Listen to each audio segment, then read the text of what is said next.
Where'd you go? I was starting to miss you. That's not true. Why would I lie? Welcome to Ms. Mojo, and today we're counting down our picks for the top 10 questions we need answered in Euphoria Season 3. Open the door and tell me it was worth it. You owe me that. For this list, we're looking at the loose ends from Seasons 1 and 2 of the HBO teen drama that we are dying to have tied up. And in case you're wondering, yes, there will be spoilers. What burning questions do you have for the show? Let us know in the comments below. Number 10. What happens with Maddie and Cassie? From besties to rivals, the high schooler's relationship is challenged by Cassie's illicit affair with Maddie's ex. Cassie is presented as a loyal friend throughout Season 1, so her decision to sleep with Nate comes out of nowhere. But that's also what made it so intoxicating. None of us had any idea what it actually was. While her choices may be uncharacteristic, the brewing tension it causes between the two girls is one of the more interesting storylines in Season 2. Maddie seems more heartbroken than angry when she first discovers her friend's betrayal. This isn't about Nate. This is about you and me and our friendship, and if you want to throw it away, then fine. Things don't get physical until Cassie takes the stage during Lexi's show in the season finale. With Maddie's assault over and done with, will the former friends be able to reconcile their relationship? Will either girl get back with Nate or turn their anger towards him instead? Don't worry. This is just the beginning. Number 9. Why does Samantha have a hidden camera? While not her first choice, Maddie's gig as a babysitter for a wealthy family comes with its fair share of perks. In her downtime on the job, Maddie entertains herself by playing dress-up with her boss Samantha's collection of vintage fashion. I'm gonna love you, come rain or come shine, high as a mountain and deep as a river. Maddie tries to cover up her invasive activity, but doesn't realize there is a camera hidden in the home. Whether it's always been there or is placed after Maddie's employers become suspicious is unclear to the audience. Don't tell me that. I like you. Please don't tell me that. It's also not indicated whether or not the recordings of Maddie undressing are being digitally stored somewhere. In any case, Samantha, played by Minka Kelly, has no doubt her present will be appreciated when she gives Maddie one of her vintage dresses. What? You didn't have to. I know. Something tells me you'll enjoy it. Number 8. What about Phexy? Season 2 surprises audiences with an unexpectedly wholesome relationship between Lexi and Fezco. Their chemistry shows during conversations at parties and over the phone as they discuss what Fez considers to be real character traits. We both have the same sense of humor and are empathic and curious and want to have, like, kids. Their friendship may or may not have romantic undertones, but a future together is threatened by Fezco's dangerous occupation. It becomes clear something is wrong when the seat reserved for the drug dealer at Lexi's play remains empty throughout the show. Noticing his absence, the young playwright dedicates the second part of the production to her unlikely friend. And he said to me, sometimes people need to get their feelings hurt. So even though he couldn't be here with us tonight, this one's for you. Will she learn the truth about what keeps Fezco from her play? Will they continue to pursue a relationship, romantic or otherwise? I just want to tell you that talking to you was one of the best parts of my whole year. Number 7. How does Rue stay clean? In the second season finale, the audience learns from Rue in a voiceover that she manages to stay sober for a while after Lexi's play. I stayed clean through the rest of the school year. I wish I could say that was a decision I made. In some ways, it was just easier. Apart from it not being her choice, how Rue achieves sobriety is unclear. Her mother Leslie is shown to have difficulties getting Rue into an inpatient hospital to treat her addiction. Please, I am begging you, please. Okay, she needs to be in an inpatient, not just a detox. She needs to be put back into rehab. No, don't, please listen to me. Does a spot finally open up, or does Rue quit cold turkey? Does she get clean for wholesome reasons or sinister ones? The show itself acknowledges a low success rate for addicts trying to stay clean. 1 in 20. All I know, if you set your mind to it, your chances are higher. than 5%. Yeah. How Rue manages to steer clear of substances for the rest of the school year is a mystery we hope to have solved. Number 6. Is there a third Jacobs brother? Although he's never directly mentioned, viewers are wondering if props seen on the show indicate the existence of another Jacobs boy. Marcia, come back. You saw it. Your mother's the one who showed me. Don't talk to me about secrets. The evidence? A photograph of Cal and Marcia with 3 boys, which can be spotted a few times throughout season 1 and 2. Sons Aaron and Nate are accounted for throughout the series, but there's no other evidence of a third child in flashbacks or present day. I have lived with you.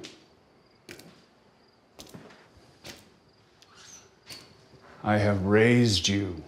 I am your father. I know nothing about you. When the photo is first spotted in season 1, the extra child almost seems like an oversight by the props team. Cal interacts with the photograph in season 2, however, and his remark suggests there's something more to the story than a production mix-up. I mean, we all have secrets.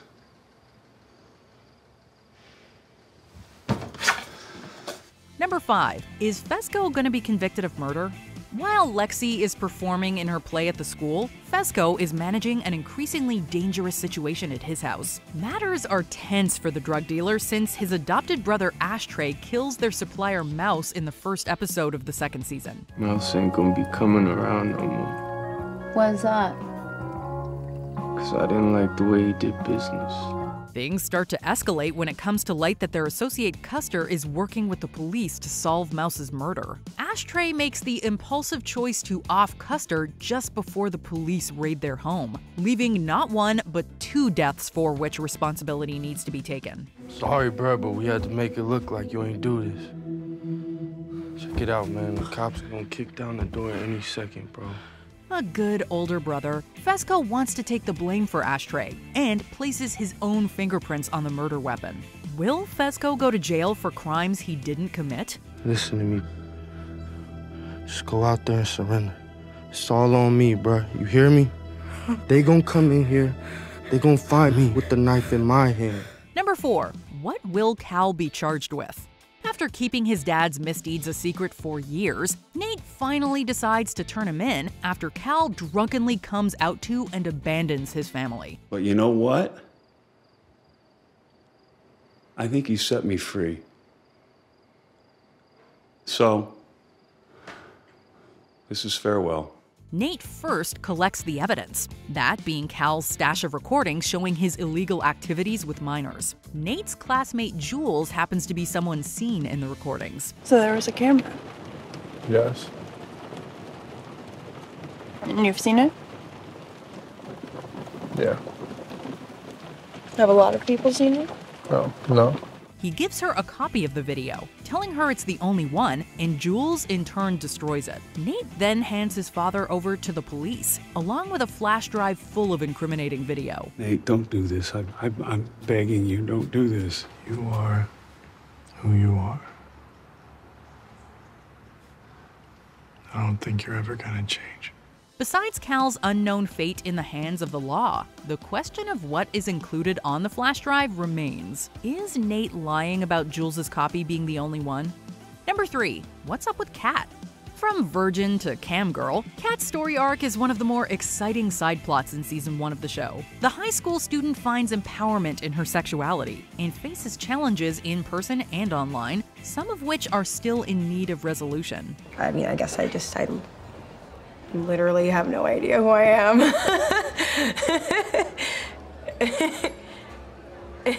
Does anybody else remember Kat's mystery webcam correspondent? Her unresolved dilemmas, however, are seemingly forgotten in season 2. Instead, Kat's story concerns her lackluster relationship with Ethan and her struggles with self-love. Rumors of friction between actress Barbie Ferreira and creator Sam Levinson could explain Kat's minimal amount of screen time in the second season. Drama on set or not, we're hopeful to get more of our body-positive queen in season 3. Become a bad bitch, just like you did last year. But that wasn't even real. It looked real.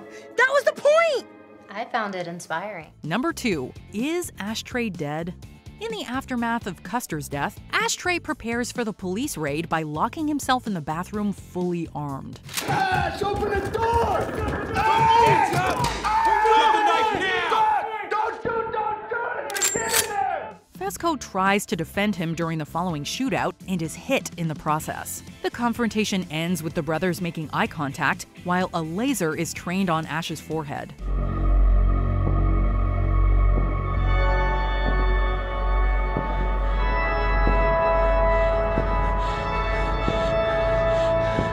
It's Fez's face we see, however, when the final shot is heard. It's implied that Ashtray loses his life during the raid, but his death isn't technically depicted on screen. Fesco, on the other hand, is shown to get shot in the abdomen. Will either dealer make it out alive? While we don't want to believe the show creators would kill off a character as young as Ashtray, we wouldn't be surprised. I wanted to believe that losing you is a part of a larger story.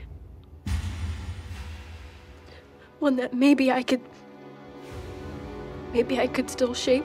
Before we unveil our top pick, here are some honorable mentions. Where's Derek now? Cal's secret lover from high school is his one that got away. We could live for 1,000 years, but if I hurt you, I make wine from your tears. Where did McKay go?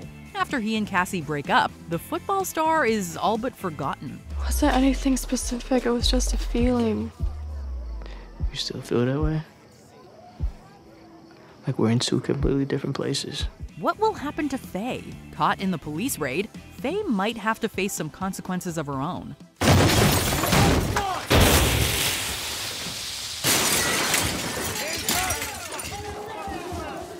Before we continue, be sure to subscribe to our channel and ring the bell to get notified about our latest videos. You have the option to be notified for occasional videos or all of them. If you're on your phone, make sure you go into your settings and switch on notifications.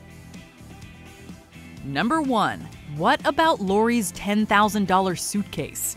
The loosest of ends following Season 2 is Rue's outstanding debt to drug boss Lori. In her pursuit of a high, Rue propositions herself to the former teacher as a dealer and walks away with a suitcase full of $10,000 worth of drugs. If you pay each girl $1,000, you can flip it for 20, and that's $7K profit. 3 to me, 4 to you. Thank you, Lori. You won't regret this. We never see Rue make any real effort to sell the contents of the suitcase. Instead, she uses the goods to sustain her own addiction. After Rue loses the stash during an intervention, she returns to her boss, unable to pay her debt. Chillingly calm, Lori implies how she might use Rue to recuperate the lost money. You know, if I was going through withdrawal, I would do anything. It's one of the good parts of being a woman. Even if you don't have money, you've still got something people want. Considering the unexplained scratching coming from behind a padlocked door in Lori's apartment, we do not doubt she would subject Rue to the worst. I always find a way to make my money back. Do you agree with our picks? Check out this other recent clip from Ms. Mojo. And be sure to subscribe and ring the bell to be notified about our latest videos.